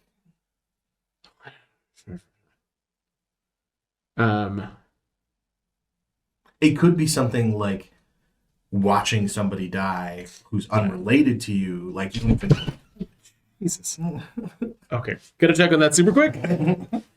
But my thought process with this is like, so like you watch somebody die, you have no idea who it was, you have no idea what their story was, you have no idea what happened to them. And it's traumatic and like kind of motivates all your other stuff. Is like no one knows who that person is. There was no obituary. There was no nothing. It's a completely forgotten person. I think I would want. Part of me thinks I would want it to be more tied to him.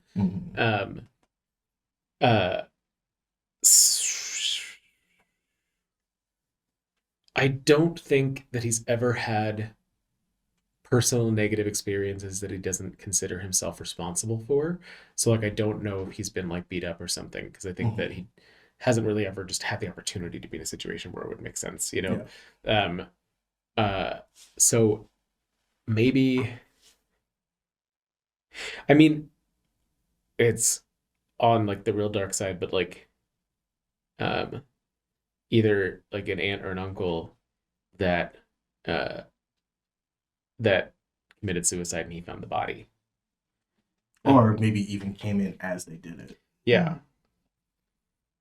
So, and then it's one of those things where there was enough of like mom talks about it as the accident kind of thing too, because it was one of her siblings, so she treats it as like that was not intentional. This was unfortunate accident. Yeah, yeah, and also maybe why none of us went into psychology.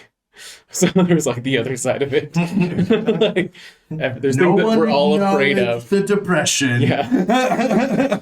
So I think, yeah, maybe that of either being the first one to find them or witnessing it. But then also that ties into that because none of us talk about it and the obituary doesn't reference the method of death.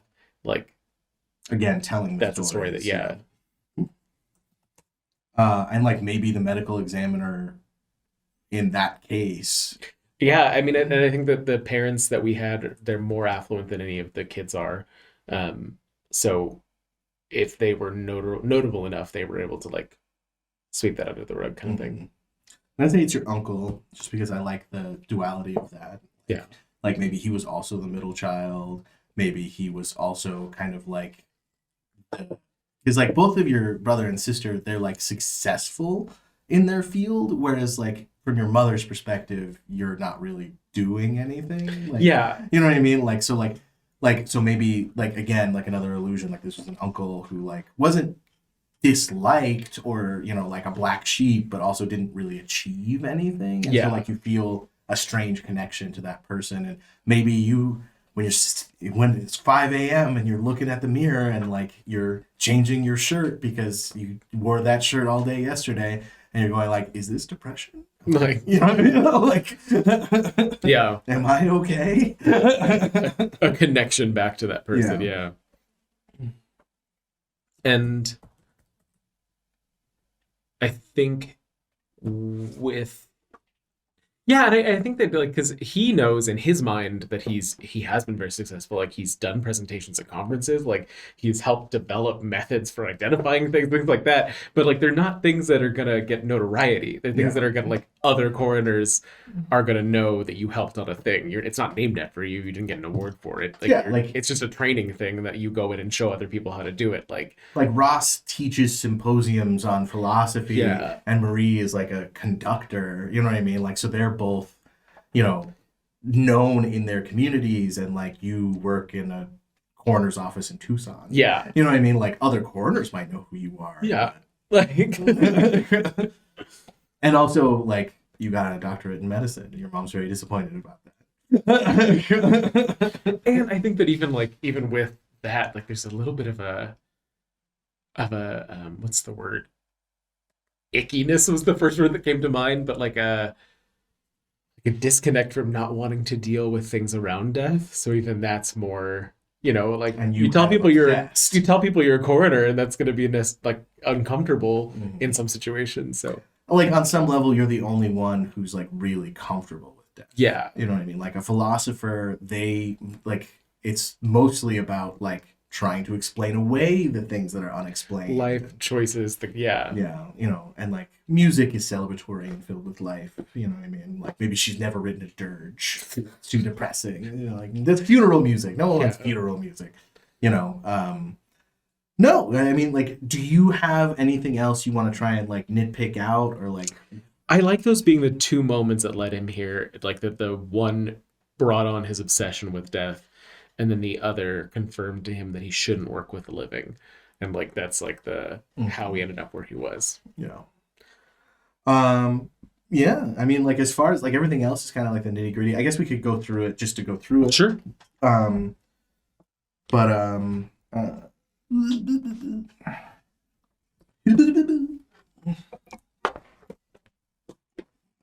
Wait. Just make sure I find the right page. It's after some of it's at the bottom too. I know, but I want to like go if I can. Just scroll. So many my health's not great. No, it is not. But he sleeps very rarely, so it kind of makes sense. So it could be better. My willpower is not bad. All right, so we'll start off with the easy stuff. Your size is 5. Great. And that's normal. That's standard. What's next? Speed. Yes. So your speed is your strength plus your dexterity plus 5. So 1 plus 3 plus 5. So 9. 9. So that means in a turn you can move 9 meters. Okay. And I am going to try and have battle maps for this because I'm having plenty of time to prepare. So I should be able to do that. And each square, if I don't end up using hexagons, each square will be about 2 meters. So like that's to give you an idea of where you are speed wise. That makes sense. Or I think a meter. I think I made each square a meter because it's like 3 feet and that's fair. Yeah. 5 feet's a bit much for D&D. But what's next? Defense. Okay, so your defense is going to be the lower of your dexterity or wits plus your athletics. Okay, so that'll be 3. And that's why earlier I was like, just take a dot of athletics. Like, you'll like me. What's next on that list? Armor. So you wouldn't have any armor. No. You didn't take any merits that grant you armor. You didn't. There's no reason for you to have body armor. Yeah. So initiative mod is going to be your dex plus your composure. That's actually not as bad. Yeah. 6. You're pretty fast on your feet. Yeah. And you're not starting out with any experience or beats. Unless somebody else has a lot more merits. Yes. Which I doubt. But maybe. So your health is going to be your stamina plus your size. Okay, so for me that is going to be 5 plus 7. Yep. So that's average. That's an average.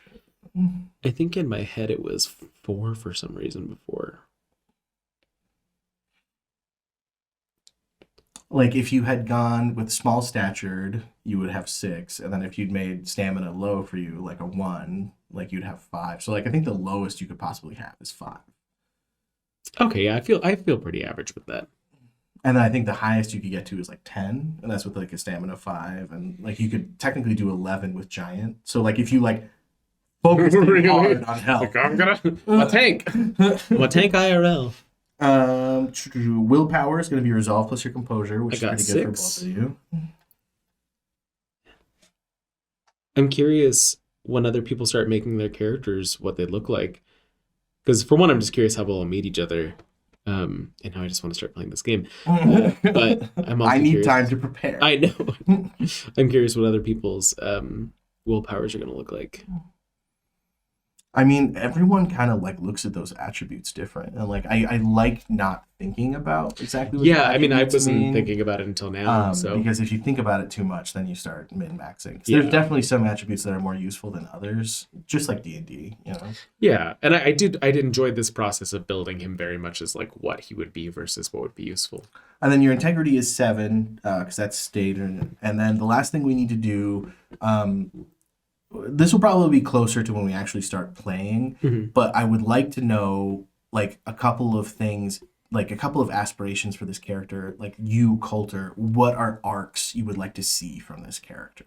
You know what I mean? And then we'll put those in as long-term aspirations. And not necessarily the overall plot, but just like for you, what do you think is a good arc for this character? Like, what would make you happy? A resolution of the person that he killed. So either finding out that it wasn't his fault or being able to tell the family what happened so that he can get closure on it. Or even just getting in trouble for it. What's that? I don't know, because I'm scared. I don't want him to lose his job. The world of darkness, bud. I know, but if it's what I want, I don't want him to lose his job. We're going to put that in as resolution of the man you murdered, and then we'll see what happens. Why did I say it?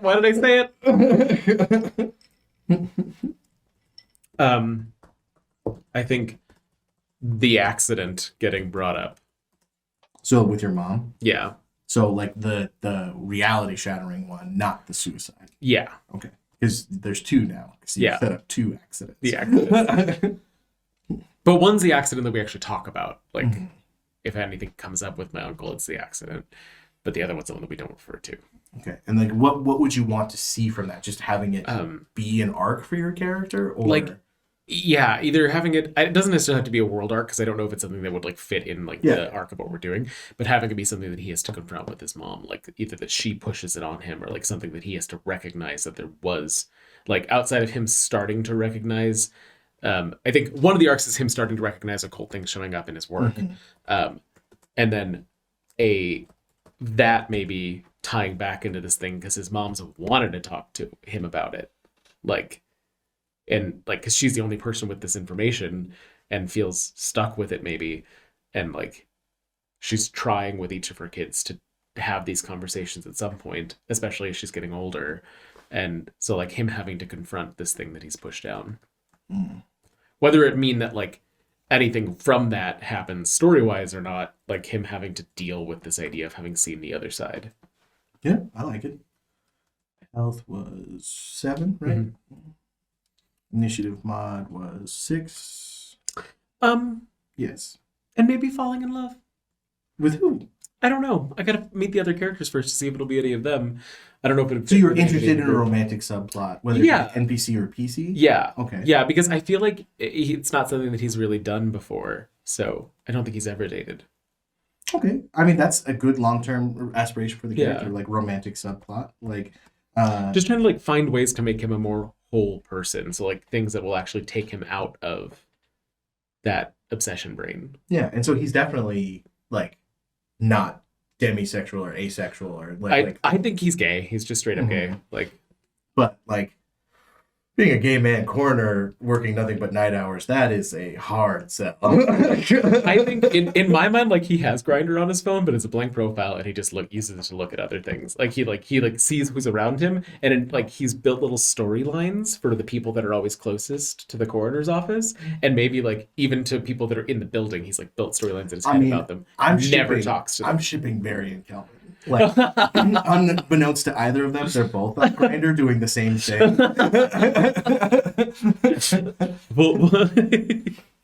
Okay, interesting. I'm not saying that's what's going to happen, but like, about that's where I'm shipping. I'm shipping Barry and Kelvin. But yeah, I mean, that's. I think that I was trying to like, what's like missing in him, and there's like a humanity that's missing from what his obsession has kind of taken away from him. So. And then, since you don't get to pick your last name, that's how the world works. I'm Okay. really leaning towards Connors. Kelvin Connors, the coroner.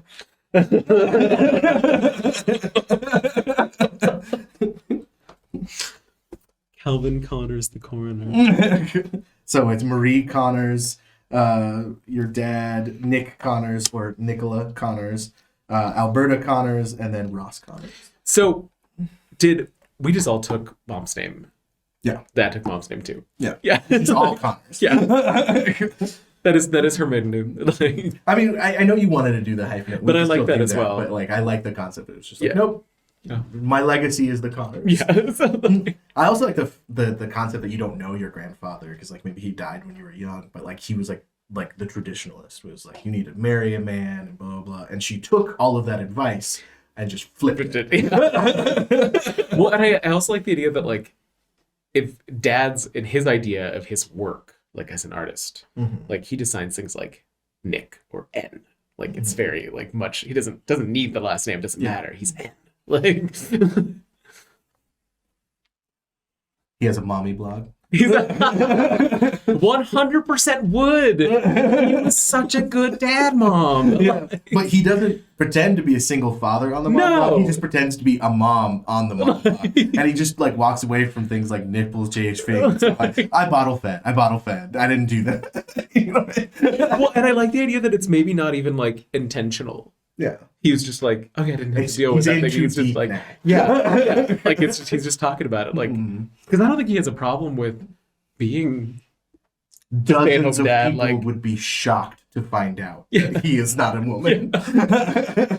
And like his online handle's like Nikki, so they just assume, and it's like, because maybe his name is actually Nicola, but so it's Nikki, like it's just Nikki, and that's his name. So I mean, that's just what his Marie calls him. Yeah, he Nikki. just calls him Nikki. Yeah. Know what I mean? And so he doesn't think anything of it. You know what I mean? I love it. Yeah, that's great. Well, I guess that's a wrap on the character creation. Kelvin Connors, welcome to the world. Sorry age about 36. Sorry about your strength and your manipulation, but choices were made. We wanted flawed characters. Yes, you know, and and like going forward, like just to kind of let you know, like your 4 and your 3 that you picked, so investigation and medicine, I'm going to disallow those to be specialty skills for anybody else. So like they can have 1 or 2 dots in it, but like when it comes down to it, that should be like if it comes down to like an investigation, Kelvin's the guy. You know what I mean? And then and to avoid kind of like what we had with in the original World of Darkness, where like we ended up having like 2 stealth kind of like subterfuge characters. Yes. You know what I mean? And it was like Our spies. Yeah, like and it's like okay, that's good. Like if one is more of a supporter role to the other one, you know what I mean? But like so that's my thought process on this whole process. So like you being the first one to get it done, that's why I said first come first serve.